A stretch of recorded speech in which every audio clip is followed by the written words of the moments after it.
Halo Malaysia, terima kasih kerana sudah menonton video ini. Sebelum kita bermula, sila pertimbangkan untuk tekan butang subscribe, like dan share. Berita perkembangan politik semasa dalam negara, perkembangan negara dan semuanya ada di dalam channel ini. Terima kasih kerana sudah menonton.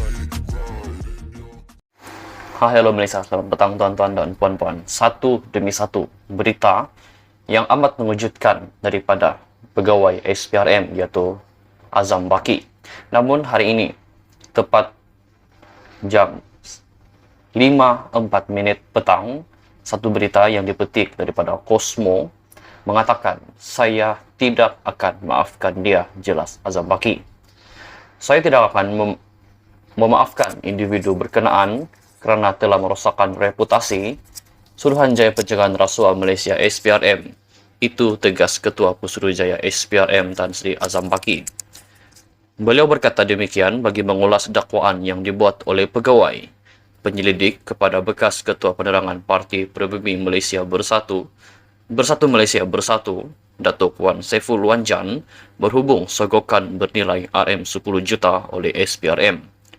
Azam Baki berkata, beliau secara pribadi tidak memaafkan individu berkenaan kerana telah merosakkan reputasi SPRM dan membuat satu tuduhan yang liar. Secara jujur, mana saya nak dapatkan wang sebanyak itu? Walaupun permohonan maaf telah dibuat, namun kesalahan itu tetap serius dan perlu diambil tindakan. Malah saya lihat permohonan maaf itu sebagai satu perkara yang sengaja dimain-mainkan, ujar beliau. Beliau berkata demikian pada sidang akhbar Ops Tropicana yang turut dihadiri Ketua Pengarah Imigresen Datuk Seri Khairul Zazmi Daud di Ibu Pejabat SPRM di sini hari ini. Dalam pada itu, Azam Baki memaklumkan bahawa individu dikenali sebagai Muhammad Syafiq Abdul Halim itu telah ditahan selepas hadir ke Ibu Pejabat SPRM kira-kira pukul 3 petang semalam untuk memberikan keterangan. Lelaki tersebut akan disiasat mengikut Seksyen 48 Akta SPRM 2009 kerana mengganggu siasatan berkaitan projek Jana Wibawa, katanya.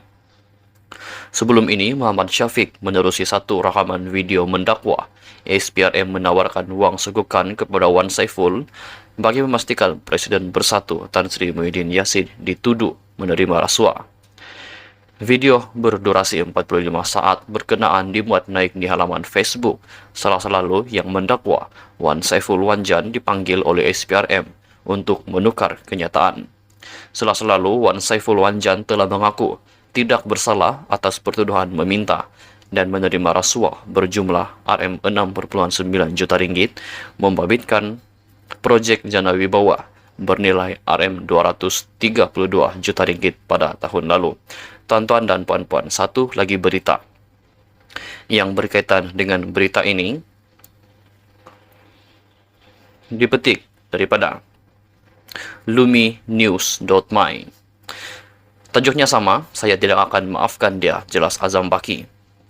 Saya tidak akan memaafkan individu berkenaan kerana telah merosakkan reputasi Suruhanjaya Pencegahan Rasuah Malaysia SPRM. Itu tegas Ketua Pusuruhanjaya SPRM Tan Sri Azam Baki. Beliau berkata demikian bagi mengulas dakwaan yang dibuat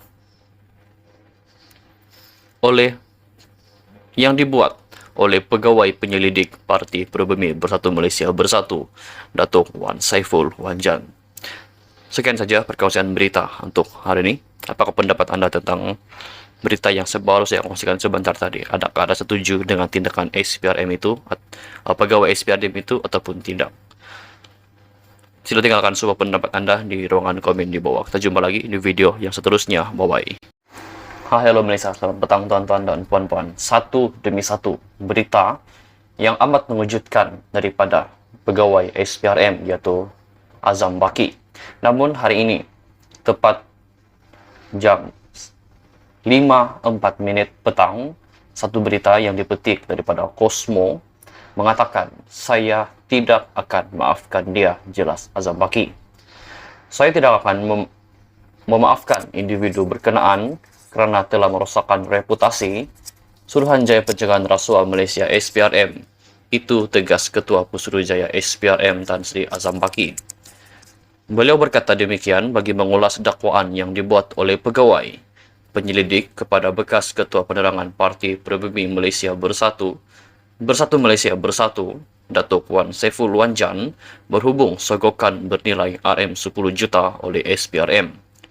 Azam Baki berkata, beliau secara pribadi tidak memaafkan individu berkenaan kerana telah merosakkan reputasi SPRM dan membuat satu tuduhan yang liar. Secara jujur, mana saya nak dapatkan wang sebanyak itu? Walaupun permohonan maaf telah dibuat, namun kesalahan itu tetap serius dan perlu diambil tindakan. Malah saya lihat permohonan maaf itu sebagai satu perkara yang sengaja dimain-mainkan, ujar beliau. Beliau berkata demikian pada sidang akhbar Ops Tropicana yang turut dihadiri Ketua Pengarah Imigresen Datuk Seri Khairul Zazmi Daud di Ibu Pejabat SPRM di sini hari ini. Dalam pada itu, Azam Baki memaklumkan bahawa individu dikenali sebagai Muhammad Syafiq Abdul Halim itu telah ditahan selepas hadir ke Ibu Pejabat SPRM kira-kira pukul 3 petang semalam untuk memberikan keterangan. Lelaki tersebut akan disiasat mengikut Seksyen 48 Akta SPRM 2009 kerana mengganggu siasatan berkaitan projek Jana Wibawa, katanya. Sebelum ini, Muhammad Syafiq menerusi satu rakaman video mendakwa SPRM menawarkan wang sogokan kepada Wan Saiful bagi memastikan Presiden Bersatu Tan Sri Muhyiddin Yassin dituduh menerima rasuah. Video berdurasi 45 saat berkenaan dimuat naik di halaman Facebook Selasa lalu yang mendakwa Wan Saiful Wanjan dipanggil oleh SPRM untuk menukar kenyataan.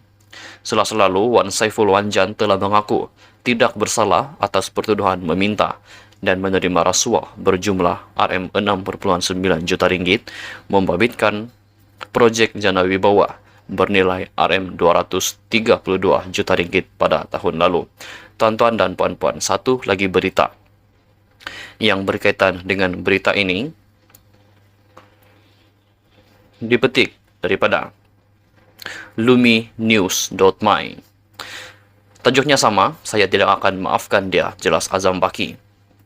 Saya tidak akan memaafkan individu berkenaan kerana telah merosakkan reputasi Suruhanjaya Pencegahan Rasuah Malaysia SPRM. Itu tegas Ketua Pesuruhjaya SPRM Tan Sri Azam Baki. Beliau berkata demikian bagi mengulas dakwaan yang dibuat oleh pegawai penyelidik Parti Pribumi Bersatu Malaysia Bersatu, Datuk Wan Saiful Wanjan. Sekian saja perkongsian berita untuk hari ini. Apakah pendapat anda tentang berita yang baru saya kongsikan sebentar tadi? Adakah anda setuju dengan tindakan SPRM itu, pegawai SPRM itu, ataupun tidak? Sila tinggalkan semua pendapat anda di ruangan komen di bawah. Kita jumpa lagi di video yang seterusnya. Bye-bye.